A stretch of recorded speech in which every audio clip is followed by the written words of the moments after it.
Hey guys, it's Brennan. Just a heads up that this is a follow-up to the Barbie and Oppenheimer reviews we did. I'd recommend to go listen to those first because this is basically an hour of spillover conversation and operates under the assumption you have seen both movies or don't care about spoilers. Also, apologies about the mic quality of our guest host Griffin's mic on this episode. I'm trying to clean up the audio I best I could in post, but there are a few parts that are hard to hear. Otherwise, enjoy us yelling about the patriarchy or something.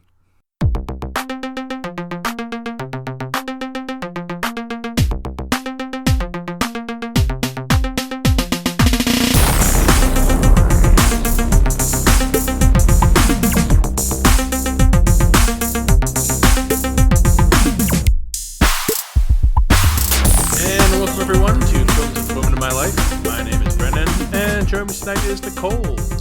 My name is Nicole. And Mama K. Hi, Nicole. I'm Mama K. Hi. Hello. And for one more show, it's Griffin coming in And for one Jess. show Hi, Griffin. only. Can't wait to kick me off the show. Oh, it is Whoa. films with the women, and you, as of right now, do not identify. That's not. If you ever want to switch teams, that's Yeah, so if I switch teams... Okay, that's if I not what switch we're here teams, for. Can I be on the podcast one? yes, you that's can actually Wow. exactly how it works. Oh, okay. Wow, that's If you that's transition, I will let you on the show. Yeah. Oh my god. We were talking about Barbenheimer today. Barbenheimer, and you're like, wow, we just saw Barbie, we just saw Oppenheimer, and frankly, there was just too many thoughts and things to talk about in those episodes. They already kind of ran long, and we needed to a separate place to talk about them. And also as a whole, because Barbenheimer the weekend, I mean, I'm saying it, and you're probably hearing it and knowing what I mean, which is strange. Exactly. Usually movies don't come out two that are not like each other back to back, and then they compete. Although in this case, it's more of a cooperation. All the actors and directors and people doing behind the scenes stuff to support the other movies. Now There's they're all on historical strike. context. No, they're all Now on everyone's strike. on strike. That's right. what happened. So everyone enjoy Barbenheimer caused Barbenheimer it. because it's the last movie weekend You'll that we ever have for see. this year. Yeah. But Barbenheimer, the thing, like, we've just had a glut of Marvel movies, for 15 years. It's been a year of blockbusters that have not been Marvel. Super Mario Bros., John Wick, other things, I'm sure. Transformers, there was another one. So, Barbenheimer, what did you guys think when you just started hearing about this? When it stuck out to me. It seemed different. I don't think it's very different at all, actually. God, Why is it yes! different? Yes! Started off strong, Nicole. I love it. Fuck yeah. I think about 10 years ago, I think we had this same situation, I believe, and I hope someone can correct me if I'm wrong. It was the year that The Dark Knight and... Oh, you brought it up. believe You cut me it's- off at the knees. I believe it's Mamma Mia 2, Yeah, Mamma Mamma Mia. Mia or Mamma Mia 2. Mamma Mia and The yeah, Dark yeah. Knight, yes. They it is came me. out the same year, and that was kind of like our preemptive intro to a scenario like this. And if But did it anyone have a knows name? me, yeah, it didn't have a name. I think it was like the Dark Mama. The Dark Mama. But Dark if Mama. anybody Mama knows Night. me, Mama Night. yeah, The I Dark did. Mama's better. I like the Dark Mama. Yeah, I do too. I didn't watch any movies before I met Brennan. Honestly, I have 3 favorite movies that I've watched my whole entire life, and that's the only thing that I ever put on. So, meeting him and watching these films, I didn't have that sort of excitement back then for that, and I don't think that the world had that excitement. So this is a completely different realm in terms of fanfare, but it's certainly not the first time that this has happened. I didn't mean to say it was the first time I said it. I was actually going to bring up the Dark Knight Mamma Mia one and be like, oh, look, another Christopher Nolan movie and a girly thing? Question mark. Yeah, it's actually shocking. But anyway, Mama K. Oh, I don't know of any other time that this has happened. But the boys did grow up in a film-loving household. A lot of times, probably 30% of our communication is basically just quoting movie lines, honestly. So that might explain a lot to you, Nicole, and to like the general public. Oh, yeah, our I learned listening fast. audience. So, yeah. So, there's a lot of times where there's just no reason whatsoever and you'll spew out a line and everybody knows what you're talking about in our household. So, that's not an uncommon thing. But I don't remember it being like this. Like, this has been, this has a hashtag, and I realized that maybe there wasn't a hashtag with It's got the Barbenheimer. merch. Oh yeah. Have you seen It the does merch? have the merch? Different. Oh yeah, There's merch. merch all over the place. They've been selling like hotcakes. Yeah. out there. I don't know if it's Etsy? official merch, but like it has No, a but- Wikipedia page. You can look up Barbenheimer. Like I'm looking at it right now. Like it's separate, and the cover is the poster. I don't know if people have seen it. I know this is Yes. an I audio also medium, think but there's a poster that says Yes. Oppenheimer, and it's a combo of all the stars, and it's just great. It captures it perfectly. Yeah. Yeah, it's great. There's a shirt right now that I kind of want, but if you listen to our other episodes, I would never buy. It's the death quote from Oppenheimer, where it's like "Death becomes me," or I create the death. what was it? I am It's Death Destroyer of Destroyer. Worlds. I have It's become Destroyer Death of Destroyer lives. Worlds. Yeah, and it's in the Barbie font, and I just think that that's fucking hysterical. That's great. See, I love that kind of stuff. I would like a tea towel with that on it. Mm-hmm. Mm-hmm. That would be lovely. Kitchen towel. Yep. So big We've similarities. stunned the boys like they have no idea what a tea What's a towel tea is. towel? So, I was actually thinking. the I know what a exact tea thing. towel tea is. these days. What is a tea towel? a T-Rex. Oh, let's toss it towel. out of here. You put stuff on a tea towel. What am I It's going a to come towel back that with? hangs I agree. over your Yes, put on oven tea towels. handle. Oh, you mean just Yeah. like a kitchen cloth thing? Yeah. Okay. Kitchen kitchen towel, cloth? kitchen cloth. In this What household, we call it a kitchen cloth. What I wipe my face with, I mean, sometimes you could if you Wow, Whatever they I really s- put Dua Lipa big on this poster. Whatever I spilled. and for my dinner bowling last ball. night. What You're I not was saying, supposed to use Barbenheimer, them. like Barbie and Oppenheimer, actually a lot of similarities. People have already pointed them out, but they are both made by husband and wife production companies. Anyone think about that? It's Greta and Noah, and then Nolan and his wife is involved with the production Wow, company. nice. I don't know. You We don't don't even know have who a his fucking wife name. is, You could say though. my I mean, mind is literally. blown right Yeah, Mrs. my Nolan? mind is literally blank because we I'm don't sorry, know who but that is. Noah Baumbach has a very storied career by himself, and outside of Christopher Nolan films, I don't know what Christopher Nolan and Mrs. wife. Nolan is That's up nice. to. I don't know. Mrs. Nolan. Mrs. Nolan is now. Christopher Nolan and wife company. Mrs. Nolan and Christopher Christina come out play. Nolan. Brennan, I think- that's like the biggest stretch you've ever made on the show. What part? Christina Nolan. Christina Nolan? I didn't say that. Who said that? I don't know. I might have said that.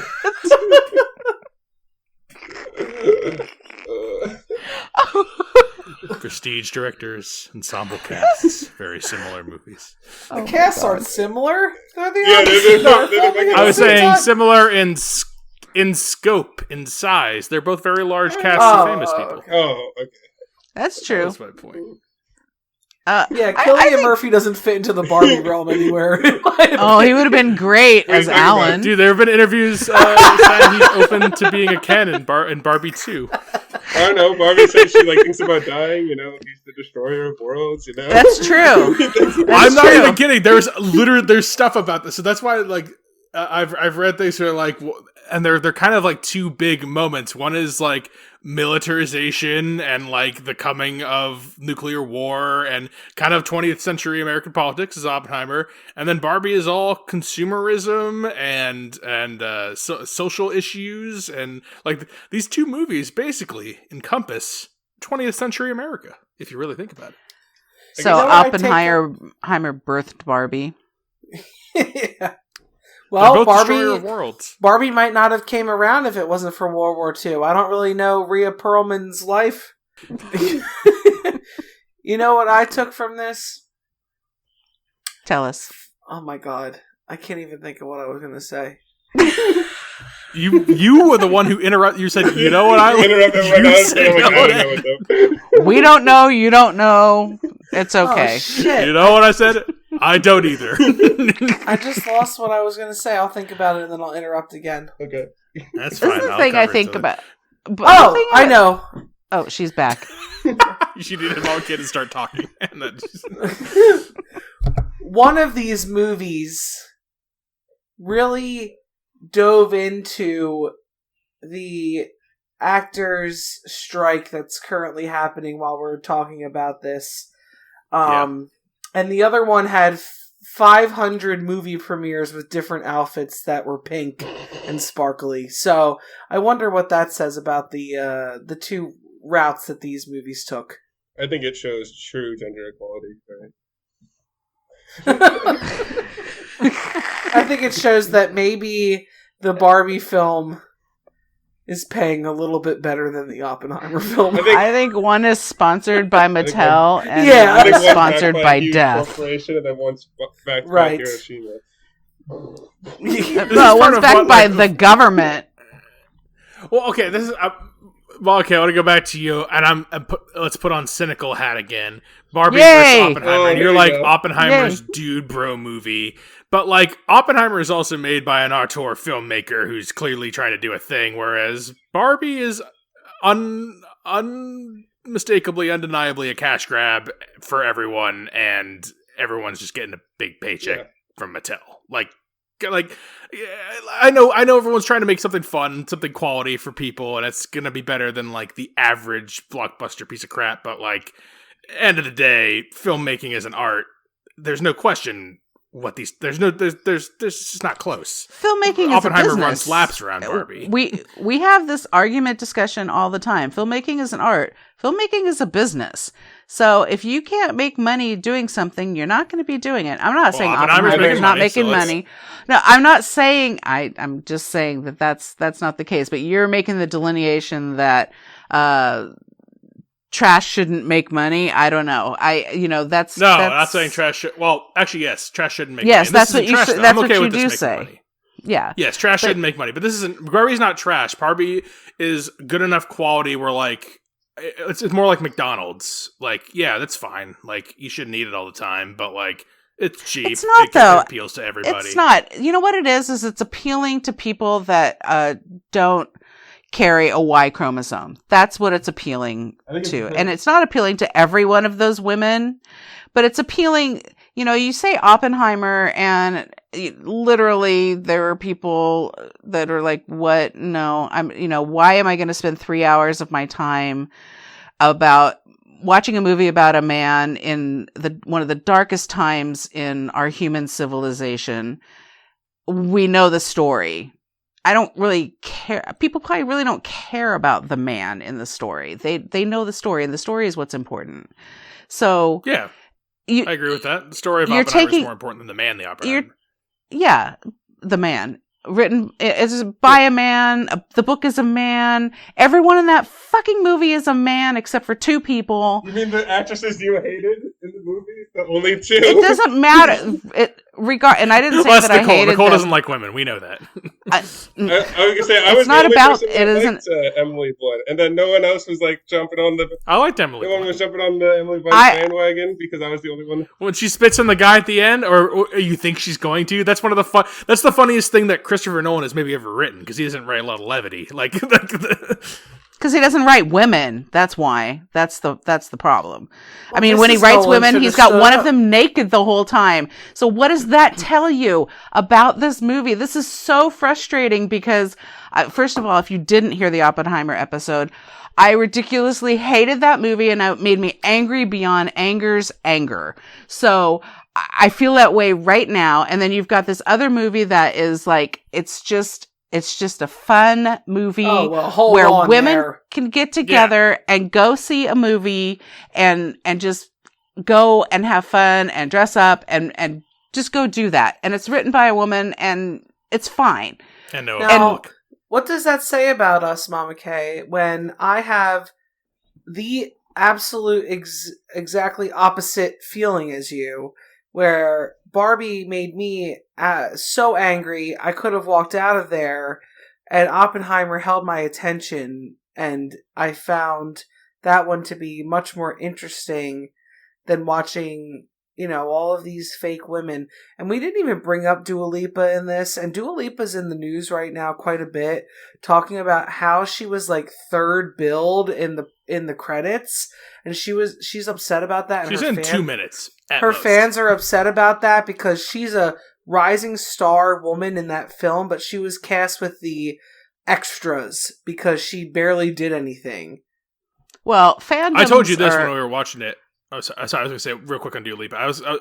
When we were watching her, like she very clearly was not near anybody else filming. Like her shots are always by herself. She's in her Little Mermaid costume. There's the one scene where, spoilers for both these movies, so She was with John Cena. Cameo. Yeah, and like it's very clear Dua Lipa's scenes were filmed half day on a set, nowhere near anybody else's. Like if you look at just her scenes. So yeah, I can see that. Yeah, but I mean, you're picking apart things and you're taking pieces of it that, and also you're talking about things like fandoms, which are notoriously unhinged these days.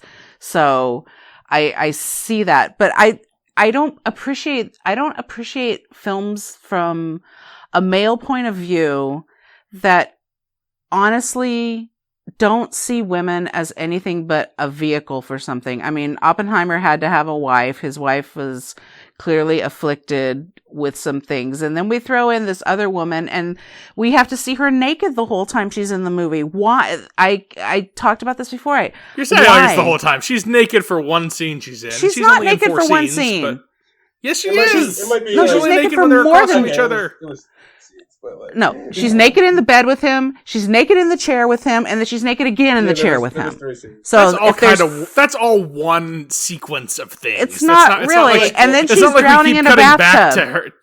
It's not like we keep cutting back to Florence Pugh, and there's a room full of dressed men, and she's naked. You're acting like there's no context to this. It's not. It doesn't even matter if there's content. Why? There's no context. Sorry. It doesn't matter if there isn't, because there's no reason for her to be that way. There's no reason. Like that's the alternative is not having her character, and then we are down. That's not true. In a Christopher Nolan film. That's not true. Like, you can portray an affair without having people being naked. I agree with that. I'm always an opposer to nudity in like weird shit that we watch. Yeah, for no reason. You can portray what you want to say, and you can convey the message without having tits in your face. And if you can't, maybe you're a poor filmmaker. How about that? I agree with that 100%. Well, that's calling Christopher Nolan's poor filmmaker. I'm just telling you. I'm trying to bring it to the extreme that it feels like for me every time. A woman who's been watching movies for 50 years, and this is the same kind of thing that we keep seeing over and over and over again, and it hasn't gotten to the point with women where they feel like they don't have to do these things anymore. Like it's not a requirement. Why couldn't someone have said, why couldn't she have, I like her and I like her acting and I feel like I probably like her as a person, but I feel like, why can't she stand up at this point and say, totally unnecessary. It's also like totally unnecessary for me. I don't know what you guys time period. Anyone's getting. It's also, I'm thinking like also this was what time period was it? Was around the World War II, so it was in like the 40s and 50s area, right? So like I mean, it was kind of like that. So I mean, it's kind of a realistic portrayal, which is it's not even just the like. I don't think that's true. Why is it a big deal? Like I don't. Why is it a big deal? She's because naked. You can portray that feeling. Like if you think about something like Mad Men that's set in the 50s, do you ever see like January Jones naked? And infrequent, yeah. It's very infrequent because you understand the underlying message about it. And if all you're doing is trying to sell sex in that scene, we don't need that in something like Oppenheimer, where we're trying to watch the visual of how this event occurred in world history. But all we need to do is watch her have sex with him in a chair while his wife looks on. That doesn't portray anything to add to the story. To the movie. I agree. You know what it does? It adds to Oppenheimer the person, though. No, what it does is perpetuates women. See, the problem is women hating women, and that's what that scene is about when they're both in the room together. When both female characters are in the room Florence together. Pugh than her husband. Yes, I understand. Exactly. And I agree with you. And so all you're doing is perpetuating all of that. And there's such a power dynamic that exists that men really do not understand. And part of it is they don't want to understand it, but there is a big part of it that they don't understand that there's an innate power, system that's already, I don't want to sound like I'm on a high horse about, I don't. Go for it. This is the episode for I it. love That's why we carved this episode out specifically to do all this. So you say whatever you want. So this is the problem, is that you have this situational stuff that does not add to the movie at all. It doesn't I don't have any different opinion about Oppenheimer than if you told me I need to know that he has a mistress, right? I don't need to see it. I don't need to see the mistress. You could leave it out, I suppose. One less female you character could, in a but Christopher Nolan film. But no, you could, but that's not the point I'm trying to make. The point I'm trying to make is that you can still have that information in there, but it doesn't have to be in the manner that it is. And it's for the male gaze, period. I don't think Florence Pugh, when she's naked, I know she's naked in there, but I don't think it's supposed to be Florence Pugh, hot tits. I don't think that's the You're point. wrong. I'm sorry, but you're wrong. I'm not wrong.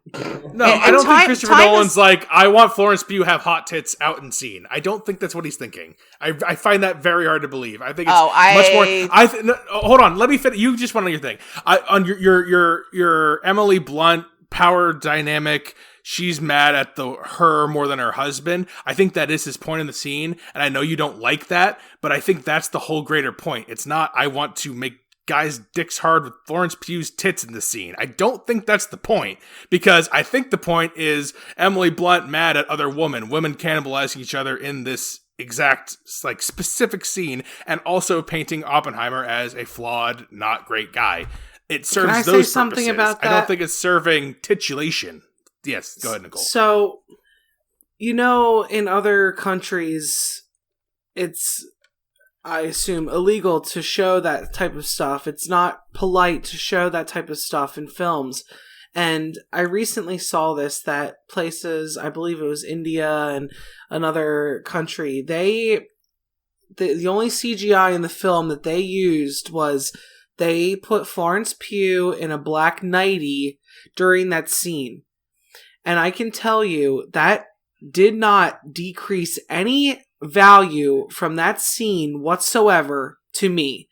I saw the picture of it. I still remember the feeling that was supposed to be portrayed during that scene.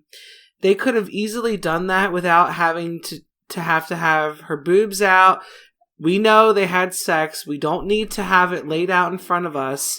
There's no reason to have that in this film. That's not what this is about. It's about, his internal conflict of doing this, the government's involvement in it, the guy who two-timed him, essentially. It has nothing to do with that. It's just an added piece, which Mama K is spot on with this, for the men to say, yeah, this movie's great because there's bombs and there's boobies and there's stuff in here if this were that we like. If there was a studio movie, I'd agree with you. That would be I just can't imagine there being no I don't think Christopher Nolan. This is not an independent film. No, it's not an independent film where there's but he has carte everywhere. blanche. He's one of 5 living people. He's a James Cameron. He's a Quentin Tarantino. He has carte blanche to do whatever he wants with $100 million. And so I don't think he's beholden to have. I don't think a studio came up to him and said we need naked Florence Pugh in this. I just don't. That's not convinced. I don't. He doesn't have naked women in all his other movies. This isn't a common Christopher Nolan thing to lewdly have women in his movies. This just doesn't. It doesn't make any sense to me. It's not. It doesn't pass the smell test. That almost makes it worse for me, Brennan. Honestly, because if you have somebody who's holding the purse strings telling you to do this, and you don't have that in this case, and you still feel the need to do this, it reeks of privilege. I just don't get why it's such a big drag. I don't get why it's a big because we're relating this. No, you're relating it to Barbie, which is supposed to be this women empowerment film, and then you have something like this in another blockbuster film. It's the total opposite. And if the same younger people that are interested in both of these topics, You go in and you see one woman who has to be naked in a scene versus the other movie where it says you don't have to be naked to do this. You don't have to be this or that. You don't have to be what people expect you to be. It's conflicting messaging, and if they both want to stay on the same playing field, you don't need to have that. I don't think they're trying to be like each other. Like, they sure made it like that. That, and there's Well, a huge uproar. There's a huge uproar about, well, this movie promotes, man-hating. We're talking about the Barbie movie now. This promotes man-hating. I'm like, maybe there's a piece. No, I think there is probably. That.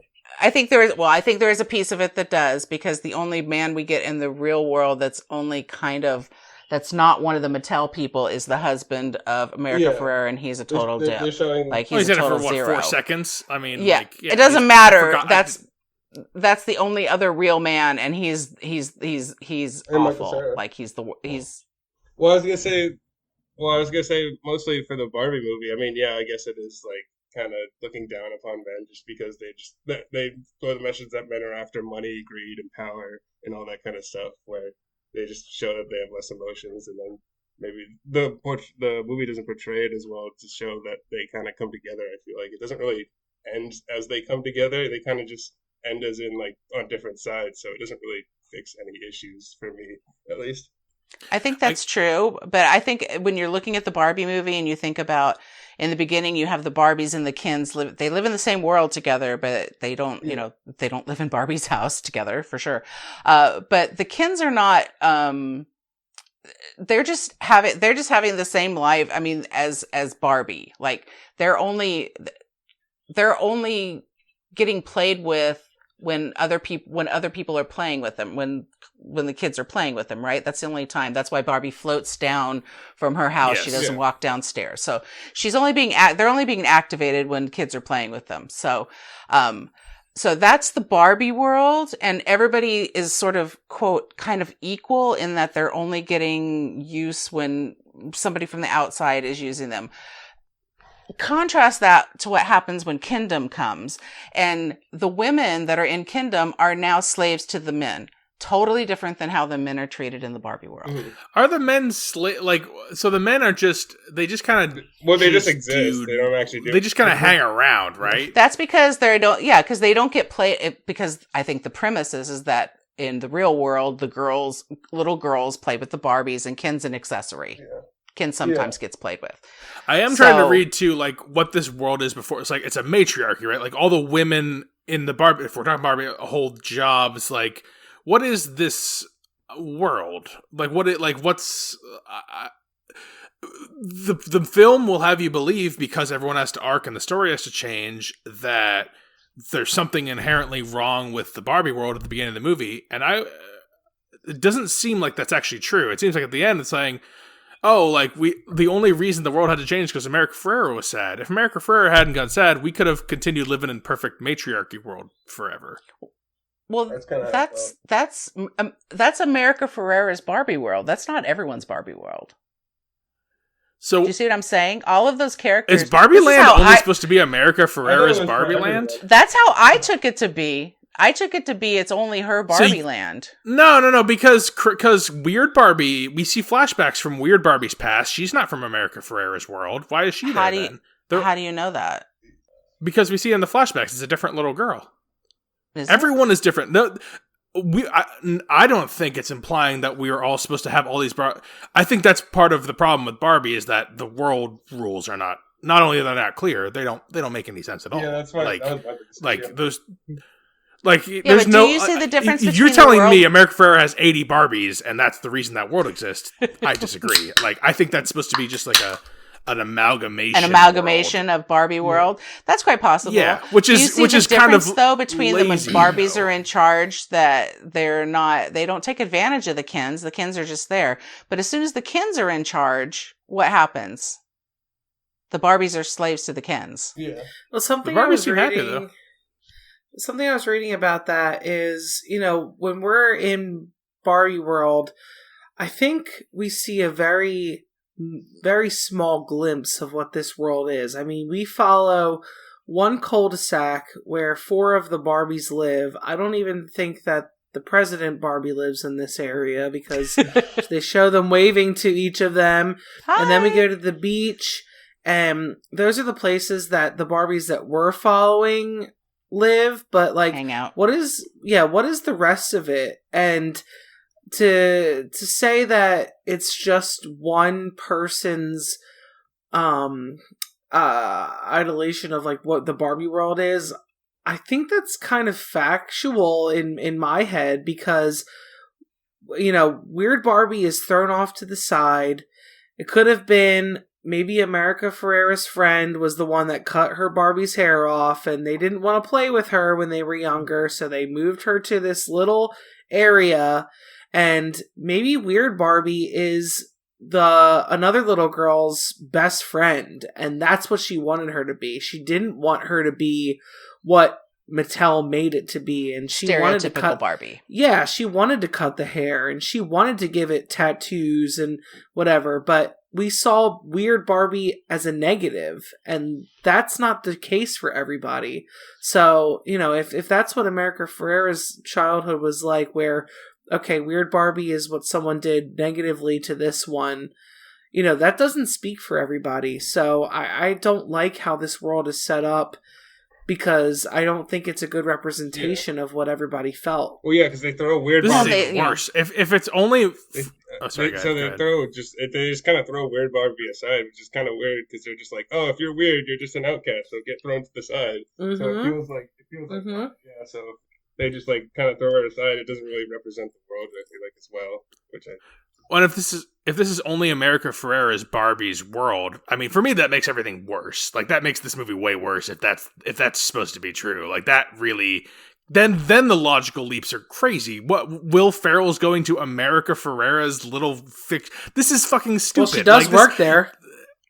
That's it. Like, it's insane. If we're imagining Barbieland isn't just generic, all the Barbies that are played within the real world play here, and it's like a parallel universe thing. If this is America Ferrera's private little, this makes everything that much more stupid, lame, and pointless almost. Well, it kind of has to be though, because otherwise, I mean, I'm coming around. I'm going to give this a not recommend if that's the case. Otherwise, why don't the other Barbies have like take on personas of the other little girls that are playing with them? Like, do you know what I'm saying? They also don't show all the girls. They don't show all the girls, I'm assuming, because they didn't have enough time to show every single Barbie that's being played with every single girl. I didn't think they were going to show everyone like that.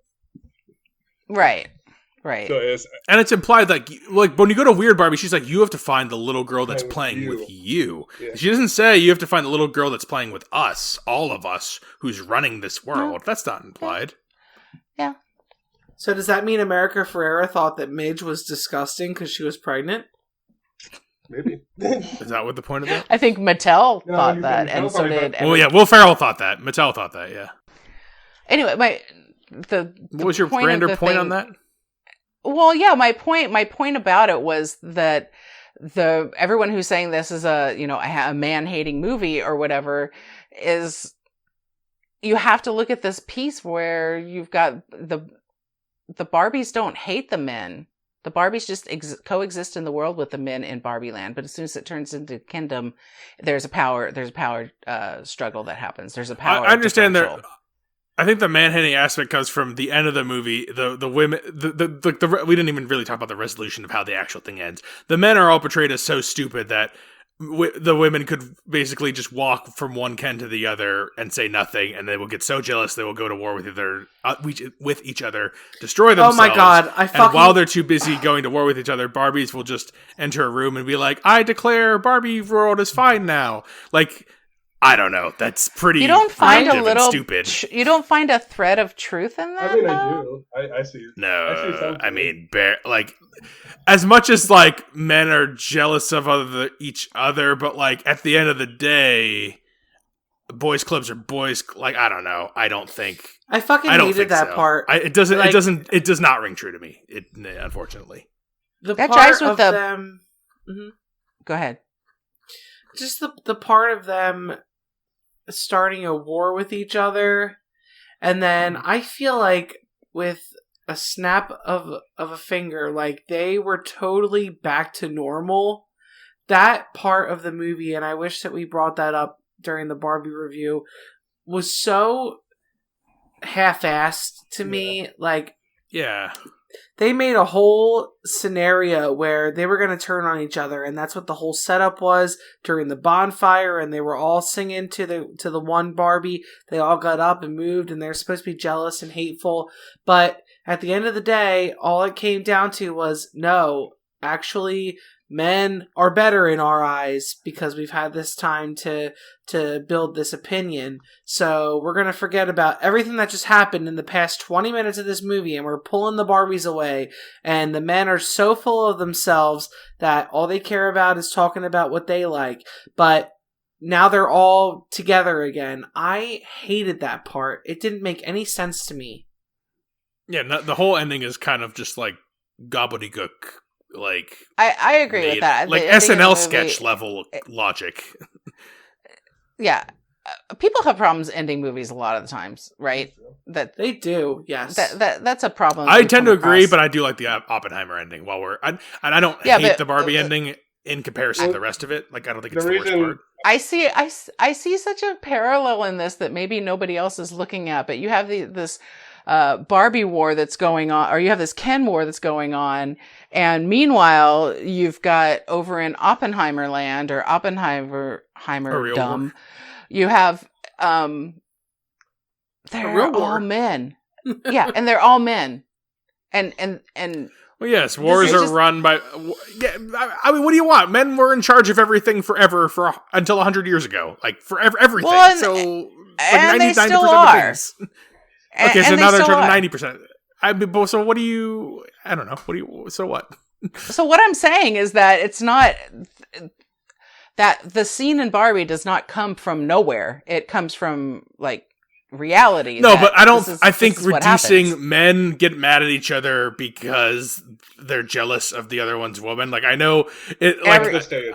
Like, Everything in Barbie is a reduction, though. Everything in it. I mean, it's not supposed to be picked apart like, a social experiment. No, but I want it to, like, it's just barely kind of stringing along competence. It's not really stressing for anything further than that, which is disappointing with the auteurs involved. Like, I would think you could still make something. Lego Movie's amazing. Why is Lego Movie appeals broadly to everybody? That's made by Lord and Miller, auteur comedy guys. You're saying that the Lego Movie, runs the gamut, but it really doesn't. I have never. Will seen Ferrell the Lego as the movie. president, same kind of I've thing. never. I A woman, have never seen the Lego Movie. Nicole, have you seen the Lego movie? Is what Barbie wishes it could be. Basically, it's IP that shouldn't be as good as it is working, and it appeals to a mass audience. It's the same. Your mass audience is a bunch of boys and men. Ooh. Until you realize these things. I mean, I hate to point it out to you, and I know that I raised you as my offspring and children, but that's the truth. If Barbie, if it's a man-woman binary, if it's a man-woman binary here, though, and Nicole is voting with the men, just as has is gone so far. Yes. Like what? If Oppenheimer's the man movie and Barbie's the woman movie, that's not true. You've been voting.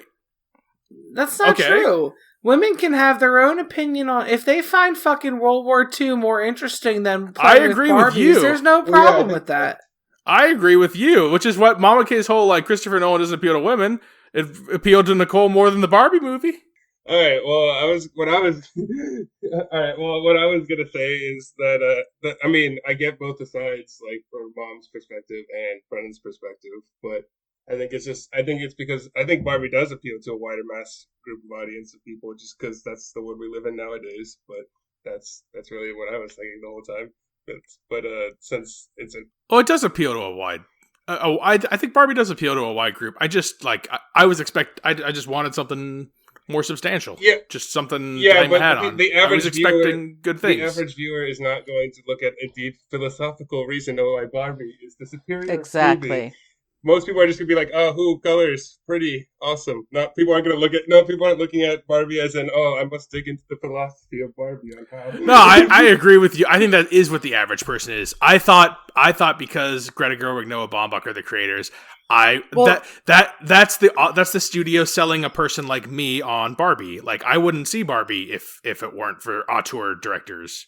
Yeah, and that's I the wouldn't. thing. Like, people bringing their 7-year-old daughters and nieces to Barbie movie, I don't think that makes sense at all. This is not like Barbie goes to the horse farm type of animated film that people are used to, and they think it's going to be something like that, and it can't be any further from that. This is about, honestly, the patriarchy of the world that they go to, and they see Will Ferrell is in charge, and Ken gets all high and mighty and buys his cowboy hat, and he thinks it's all about horses, which is, that's the way to live. That's actually pretty funny, honestly. Yeah, it's hilarious. Yeah. No, it's good. It is good. And he has the horse on the TV screens. He sees that, and he brings it back to the Barbie world, and every man in there collectively jumps on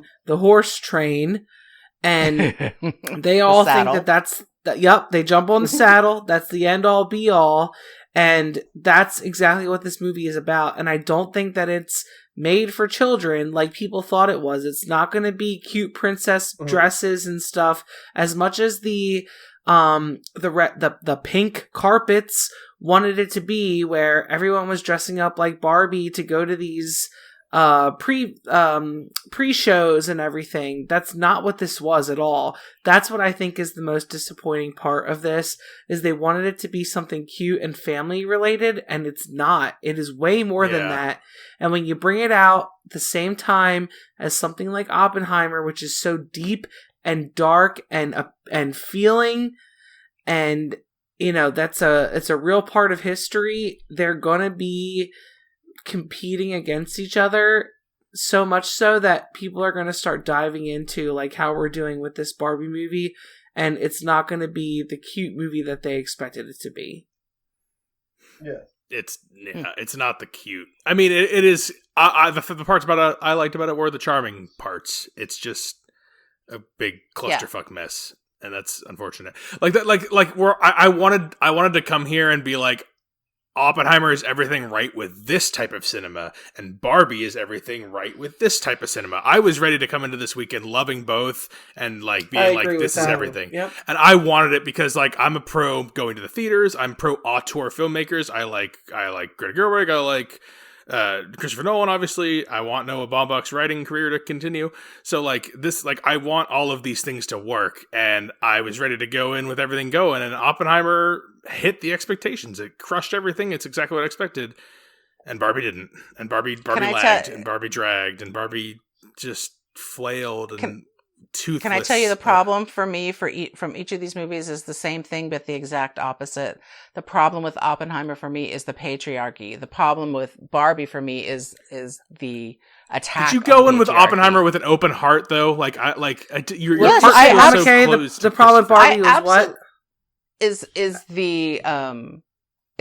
anti-patriarchy. So you've got both neither one of them, the thing that they leave me with that is incomplete is that I don't want to go to a movie that's anti-something and anti-something else. They both were anti-something to me. Oppenheimer was blatantly anti-woman. I don't think that was the point of the movie. Don't get me wrong. No, it's not. The point of Oppenheimer is not to be anti-woman. Women just weren't involved in making atomic bombs. They just weren't as involved. The world for her, though. They shouldn't be building a world for her, though. Like, let her make her own opinion about it. It shouldn't be, this is all about a bomb and tits, and that's what it was. It's not about tits at all. Tits are in. But that's what someone can take away. That's what someone can take away from it, though. But they felt compelled to put it in. Well, no, why are you so focused on this? Why is this such a drag? I just don't understand. Like, if it was like a Chippendales dude dancing, it would be like me complaining about Magic Mike with like the stripping scenes. Like, this doesn't offend me. No, because that's what your expectation of the film Magic is. Mike is actually about strippers. Oh my Right. god, let me rephrase this. All right, it would be like me complaining about Barbie being misogynistic and sexist, which I don't think it is. But saying Oppenheimer is sexist against women is very similar to saying Barbie is sexist against men. I very believe similar. That's the point I was just trying to make, is that I believe that those two things, that is something that both these movies have in common. Is that, so you think Barbie is sexist against men?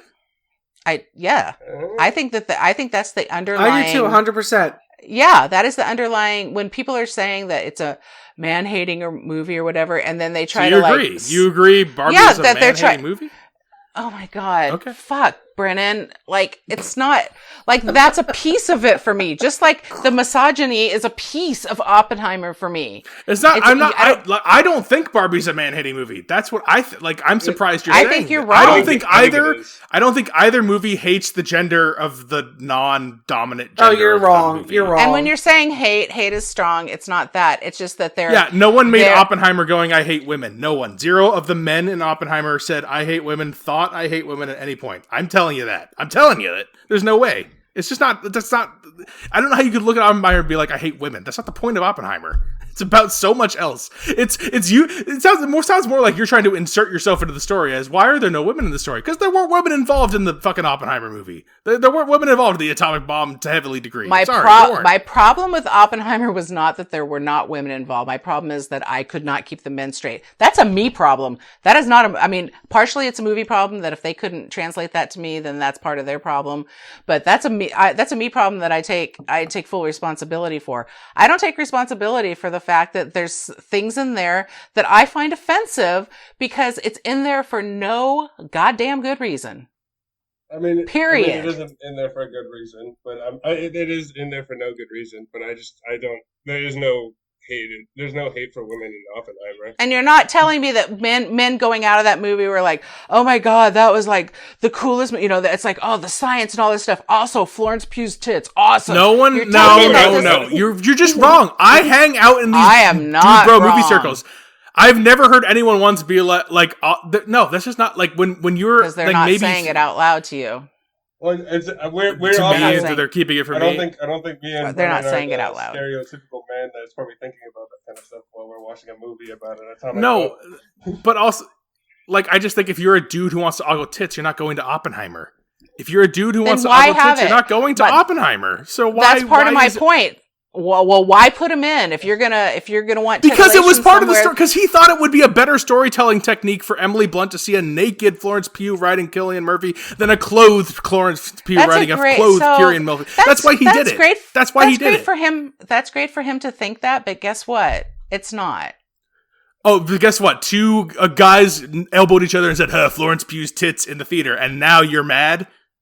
I'm just telling you the reason behind that you don't see. I'm telling you they didn't make it because of that. Me. It might have just happened because of that, but that's not, you're implying, I just don't like your implication. You're saying they did it to do that. I'm saying like that's a byproduct. That's not the reason.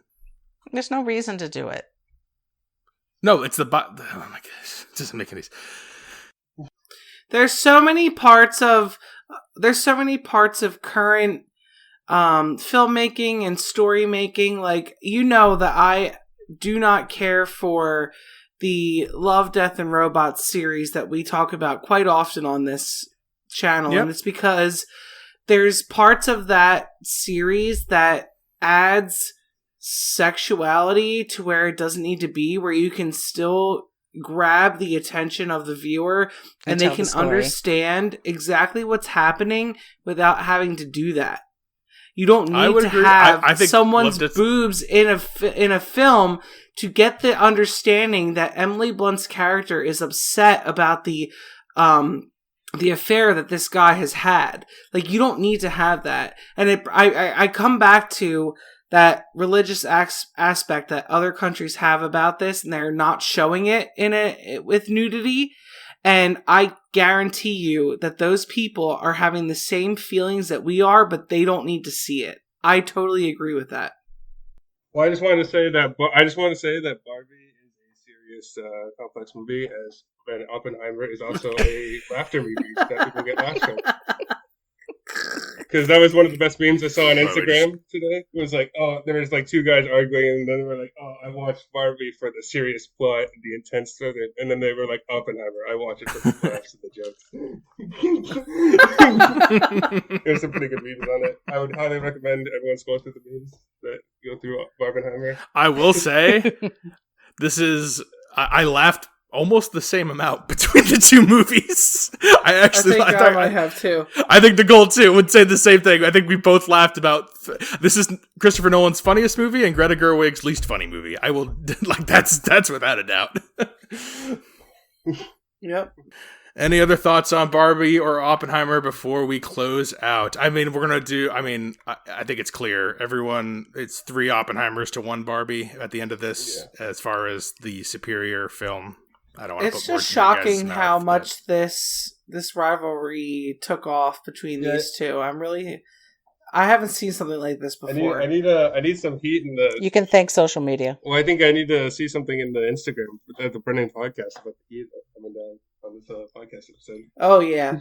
You want to a poll to see what the thing is like.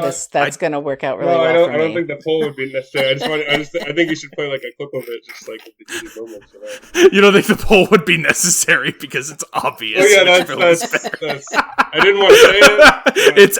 It is absolutely clear to anyone with fucking. It's just not even. Honestly, that's the biggest tragedy. Is I wanted it to be close. I wanted it to be a battle, a fight, towards the top of the game, and it's not. It's. I mean, yeah, I agree. Oppenheimer, that's what I think. It's just not even close. It's unfortunate, but. That's how we're leaving Barbie and Oppenheimer. If you want to hear actual reviews of the films and not diatribes, we have those. But this is for all the extra stuff, because there was plenty of extra stuff for these 2 movies. And now August is coming, and there's writer strikes and actor strikes, so we're probably not going to ever talk about anything again. This might be the last show. So thank you guys for the years of service. And, I'm glad I was on the last episode as a guest. Yay, Griffin! Jess, you can stay in Texas. I know you're not listening because you've never listened to our show before, so it doesn't even matter. Why am I talking to her? All right, that's it. Barbenheimer is in the books, and if you want to recommend things to us, I'll do the plugs one more time. Films with the Women in My Life on Facebook. Reach out to me on Instagram. I'm Brennan_podhost, and you can email the show, filmswiththewomen@gmail.com. Put it to bed. Thank you guys for being on for Barbenheimer. Okay, thanks, Griffin. Thank you, everyone. Bye. Bye. Bye, everyone. Till next time, this is Brennan signing off, saying thanks for listening, and enjoy your movies. Barbie. Thanks for listening to Films with the Women in My Life. If you enjoyed being a listener in our life, please rate and subscribe on Apple Podcasts or on your favorite podcast app. Keep up with the latest from the show on Instagram at Brennan_podhost, on Facebook at Films with the Women in My Life, and on Twitter at FilmsWomenPod. Finally, you can email the show with questions and suggestions at filmswiththewomen@gmail.com. Original music for the show was created by Ian Burke and Chris Iwanek. Original artwork created by Nicole D'Alessio. This show is produced by Brennan Snyder. Thank you again for listening and enjoy your movies.